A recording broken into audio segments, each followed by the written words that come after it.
In previous session, we have seen this equation for the open system, and today we are going to see whether which application is available for that equation. On the basis of that, there are many application we use in real life.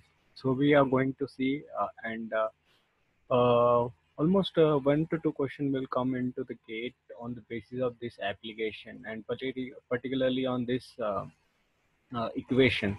And from the equation, you are going to develop a particular equation that will be useful for that suitable example. Just like we are going to see now.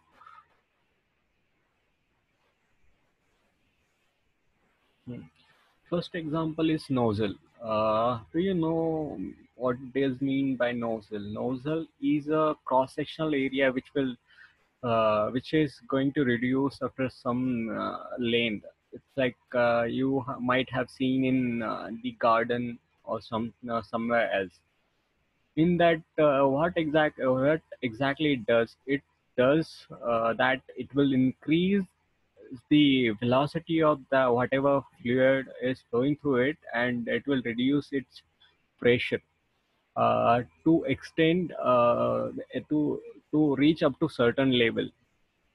For that, this nozzle is used, and in this application, nozzle is specifically used for the steam engine, and to to to increase the speed of that turbine. So that there is a number of application is available for this nozzle, and that is why it is so important to analyze. So this, how does it behave when it is passing through, when some fluid is passing through it, and how thermodynamical property it changes with respect to this nozzle.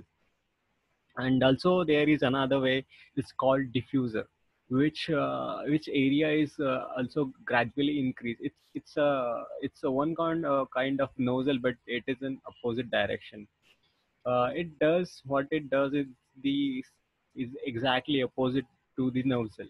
Nozzle does increase the speed of that whatever fluid is flowing through it, and reduce the pressure. In similar manner, the diffuser is reduce the velocity and increase the pressure. And why this is happening, this is example, this explanation is given by a Bernoulli's equation, which is pressure head plus kinetic head plus uh, equal to constant, which is and it is potential head. These three head will come together, and it remains constant as per the Bernoulli's equation for the reducing cross-sectional area. So it's convergent divergent nozzle, and he has explained there, if any one of head of that out of that three head is increase decreases, it directly affect to the other state. And from that three head, one head remains constant, that is a potential head.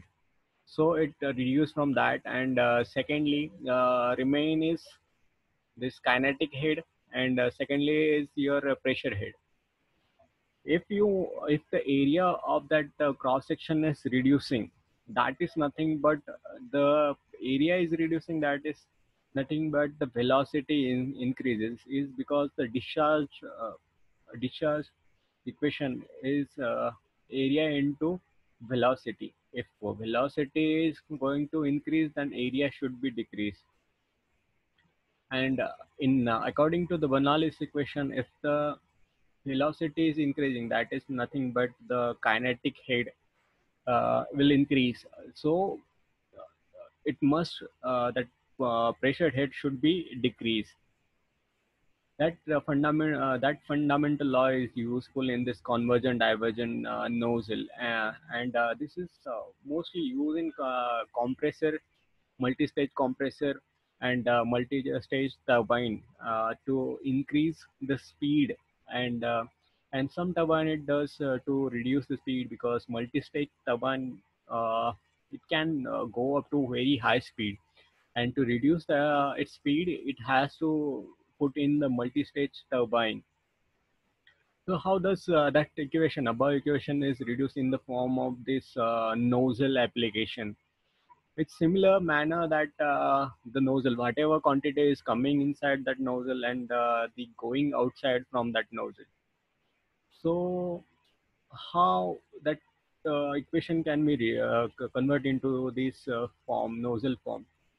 Just imagine that it's a open form of open system, and some of quantity is coming inside the system, and some will leave through it, and there is no mass accumulation is not there. That is meant by it's a control volume system. That volume remains constant the and from this uh, there is a few assumption for that it should be steady means in thermodynamics that whatever is coming through it at a certain speed or certain pressure, it should remain constant throughout this process. Whatever you're going to calculate for 2 hours, 3 hours, 4 hours, or lifetime, it has been assumed that it will remains constant throughout the process. And this turbine, uh, this nozzle is a device. It's a simple device. It has no, it cannot produce any kind of work, and in that condition we are not supplying any sort of heat to this nozzle. Only it is uh, increase the speed of that fluid. So you have seen that nozzle is almost if we assume that at the same level, that input level and output level both are at the same level, that is nothing but z1 z2 value, that is from the ground level is same. So it will cut from the both side, and this nozzle is not any sort of that will require heat to do something. So we are not providing heat through it. And there is another example is that it is isolated. There is, it is adiabatic, that nozzle is there. So it will not reduce, it will not emit any form of heat. So there is no supplying heat to this that nozzle, or not heat is removed from this nozzle. So that is mean by Q is also zero for that. And nozzle is only to increase the velocity, and there is no sharp work output is there. That is nothing but the work is also zero in that condition. So the above equation is turned out to be h1 plus c1 square divided by 2000 equal to k to s2 plus c2 square divided by 2000. And this all quantities are in term of kilojoule per kg, and you can write in the kilo watt as well, but you have to multiply both side with the mass flow rate of that fluid. So there is a assumption that whenever that fluid is passing through this say a thing, that at the inlet level of that nozzle, that velocity is quite very low compared to the outlet. So when we assume that the inlet velocity of that pipe, that nozzle is very very less compared to the exit velocity of that nozzle, that is nothing but your inlet velocity is assumed to be zero. In that condition, your that equation is turned out to be, and in that condition mostly the gate used to ask whether what is the exit velocity of that steam or that fluid. So it will turn out to C2 equal to under root 2000 multiply h2 h1 minus h2. And why is that h1 minus h2? That because of that h1 value is higher compared to h2 value. And similarly, this is also used for the turbine as well. And in many stages is there, and it's in between. They use a nozzle as a multi-stage turbine. In that they use nozzle. But if you take that turbine itself as a control volume as a system, where whichever we are going to focus now. And from the turbine, we get to know that the turbine is a thing that used to generate the work output, which is positive work output. And this application you can see in, the aeroplane, or the the planes, where the starting, if, from front you have a compressor, and at the end you have a turbine. So turbine generate the power, and it will supply to the entire compressor, or whatever the energy you require to fly for that.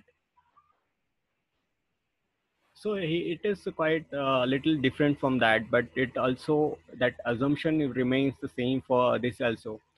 It should be perfectly insulated. That is nothing but it should not gain heat from outside, or it should not emit heat to the atmosphere. It should be steady. That whatever the quantity whatever quantity is coming through it, it will remains constant. It will remains the same for the throughout the process. uh, and it is a power producing device.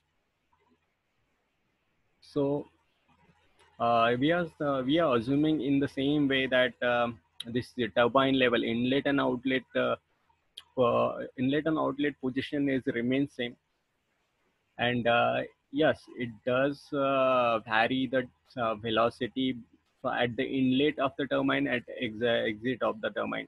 Your exact velocity of the turbine is little bit lower, because you're extracting heat, you're extracting the work output from that heat. That is nothing but your velocity of that fluid is reducing, or steam is reducing. But that velocity is not that much reduced, because if you reduce that velocity is too high level, it also produce a resistance to the rotational speed of that turbine. So it should that design should be take care that it should not it should not go below at certain speed. So it is almost near to the same speed as the inlet speed. So whatever speed it is coming from the inlet, it should go almost near to the speed at the outlet. So from that, we can assume that inlet speed and outlet speed remains same. There is no potential heat difference.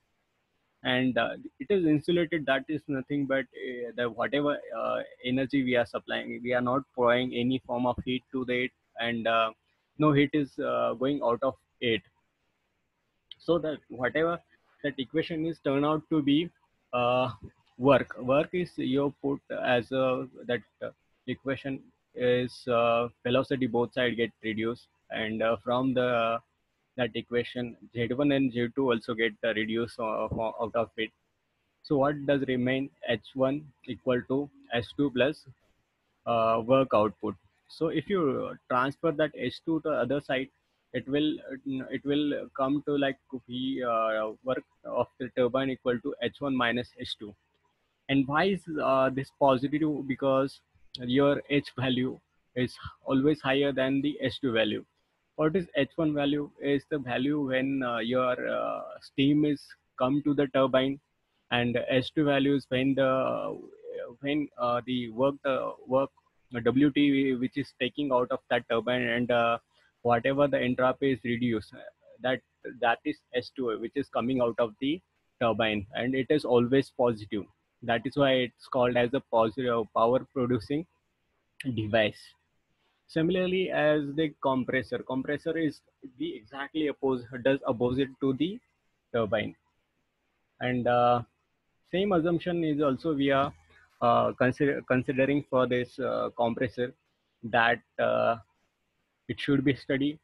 There will no variation in the flow rate, or the discharge of that air. And it should be perfectly insulated. It should not we should not matlab, it should not take heat from the outside, and it should not leave the heat to the outside. And it's a power consuming device, because compressor is not produce any form of the work output. It We have to supply it whatever we are generating from the other sources. We have to use that source, because we whatever is there is low speed velocity, low speed air, and we have to compress it a very high speed and very high pressure.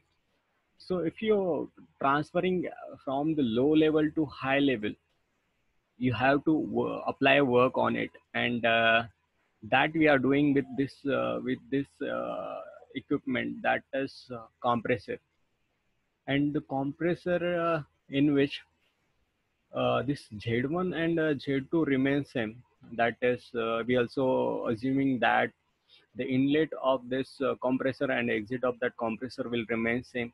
We are not supplying any form of the heat to the system, that and we are not extracting the heat to the from the system. And the inlet and exit velocity remains same. It quite differ, because at the when you compress the air through the compressor, the outlet velocity is going to increase with respect to the inlet velocity. Hence, the inlet velocity always lesser than the outlet velocity of the compressor. But in this situation, we are considering as the velocity of inlet of this compressor and the exit of the compressor remains same. So, and we are supplying work to the system. That is nothing but we have to put the minus sign to this work which are supplying, and it is noted by work of compressor. So the above equation is turn out to be H1 equal to S2 minus work of compressor. And if you shift work of compressor to the other side and H1 from this side, you will get this equation that shows that work of compressor is H2 minus H1. And when you put work into the system, it entropy is enthalpy is increasing. That is, it will become H2 minus H1. That shows the how much work you're adding to the system. These are the third application of this, and this is the throttling procedure. Throttling, it's a very reversible process, because it's based on the friction basis, where the whatever the property are changing with respect to friction, there is only friction which we are reducing the properties of whatever we are going to measure. And in this position, throttling, actually you can see in the compressor, this refrigerator as well, because in the refrigerator, when we need to use that to liquid form into vaporized form, because it is used to heat that refrigerant to generate a refrigeration effect. And this throttling process is only can be used for some, yeah, somewhere that you need to create little bit more heat without adding any work to it, and without adding any external heat and living heat from through it. So throttling, uh, in which we have assumed that this potential head is always remains same, and the velocity is also almost same. There is no heat addition, there is no work input to the system. That is why this equation is turned out to be H1 minus S2. So once we reduce all term out of that equation, it will turn out to be H1 equal to H2. And it's called a very irreversible process, because irreversibility is mainly caused due to the friction basis, and the throttling option is that operate on the friction base only. That's why it's called as the very or highly irreversible process. And there is some assumption that used to say that now whatever temperature is at the inlet is temperature at outlet, and it will maybe increase, decrease, or remains constant throughout the process. It depends on the gases, because on the basis of gases and uh, the mu value, it will vary the whether it is going to heat the inlet outlet of that uh, fluid, or whether it will cool after passing through this throttling wall. This is diffuser. Diffuser is the another example which question mostly asked, because it's not frequently they were asked or a question on this, but it's a simple application of this. And here, a diffuser is like simply the cooling system where you used to open cooling system, where your here heated high heated steam will come through this pipe, and when you pass the high velocity of air, it will get cooled, and whatever water is, it will convert into the water. It will drain out of from the third pipe. So M1H1 is the very it's the whatever it is that it's a highly heated steam, and secondly M2 S2 is the water you are supplying to cool this highly heated steam, and M M3 S3 is the form of water which were produced the condensation of this the superheated steam, and the water we are supplying to this to cool this highly heated steam.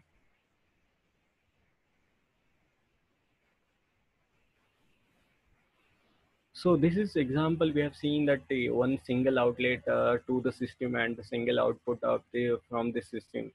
But in many cases, in the real condition, real time application, where you can see the many input to the many inlet to the system and many output to the system. For the single example, heat exchanger, where you can see the tube type heat exchanger, where many tubes are the inlet tubes, and many tubes are you can see as a outlet team steam for the heat exchanger. So there you can how this single form of uh, uh, energy balancing is not applicable. Here you have to apply the same rule, but in a different manner, that you have to whatever quantity is coming through into that system, it will get in the other side, and whatever quantity is coming out of that out of that system, it will you have to take in the other side. So that equation will be it will be reducing the other form. So here is the here you can see that your this is one side of equipment where this two pipe which were coming which will supplying steam. We are talked about steam, so we are thinking about that steam is coming through this system, and the M3 and M4 pipe will remove the steam from that, and this this system is also able to produce the work, and we are supplying heat to that system as well. So that M1 M2 which we are bringing the steam to this system, we are taking from this side. You can see that M dot 1, that H1 plus C1 square divided by 2000 plus G set divided by 1000. So it is for the pipe number one, and the similar you have to do for the pipe number two as well. And you're supplying heat to the system, that is why it's a heat supply rate to the system equal to whatever is coming out, that work output is there. And you can see that pipe number three is, it can be noted as the pipe number one, but it should be in the other side, so it will balance the energy of that systems. Till now we have seen this uh, session that work for the closed system.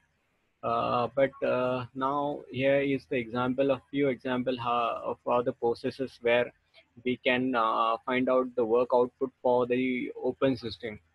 So open system, whatever the PV diagram also is a rate of change of pressure, and in that it's a vertical line. It shows that the volume is changing, but in this condition, you are seeing that pressure is changes, and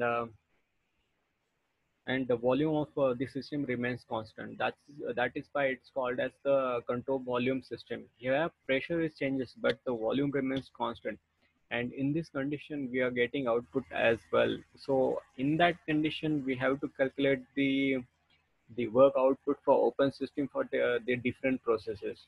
So this is there also you have to be have to assume some condition that it should be open system, it should be a steady system, it is a reversible, it should be a reversible process. uh, for this we are first going to see the constant pressure process.